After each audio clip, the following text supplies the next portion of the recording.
চলাচলের রাস্তা যদি কেউ বন্ধ করে দেয় তাহলে আপনার করণীয় কি? এখানে বলা আছে ফৌজদারি আইনে, অর্থাৎ আপনার একটি রাস্তা, যে রাস্তায় আপনি সুদীর্ঘকাল আপনি চলাচল করতেছেন এবং ব্যবহার করতেছেন, এই রাস্তা দিয়ে আপনি বাজারে যান, আপনার স্কুলে যান, মসজিদে যান, মন্দিরে যান, ফেগোড়ায় যান, ইত্যাদি ইত্যাদি আপনার রাস্তা।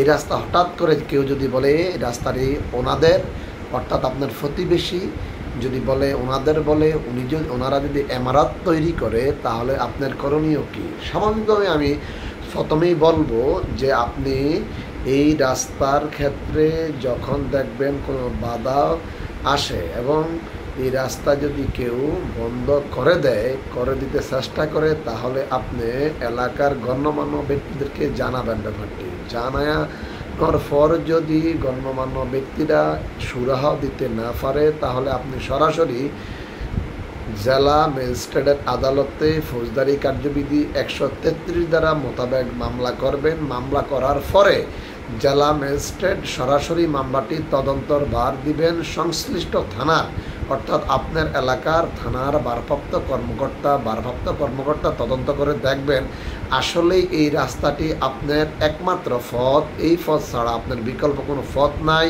এই পথটি আপনি সুদীর্ঘকাল ব্যবহার করতেছেন, সুদীর্ঘকাল ব্যবহার করার ফলে হঠাৎ করে আপনার প্রতিবেশী যেই কোনো কারণে আপনার এই রাস্তাটি বন্ধ করে দিচ্ছে, তাহলে এই রিপোর্ট যদি বিজ্ঞ আদালতে দেয়, তাহলে বিজ্ঞ আদালত সংশ্লিষ্ট কর্মকর্তাকে নির্দেশনা দিবেন আপনার এই চলাচলের পথকে, চলাচলের রাস্তাকে যেন স্বাভাবিক করে দেয়। যদি স্বাভাবিক করে দেয় তাহলে আপনার আর কোনো সমস্যা হবে না, অর্থাৎ আপনি আপনার রাস্তা দিয়ে যতভাবে ব্যবহার করতে পারবেন, চলাচল করতে পারবেন। কেননা এটা যে কোনো মানুষের একটি সাংবিধানিক অধিকার, অর্থাৎ এটা আপনার জন্মগত অধিকার যে আপনি হাঁটাচলা করার রাস্তা এটা পাবেন, কোনো এটার বিকল্প কোনো ওয়ে নাই।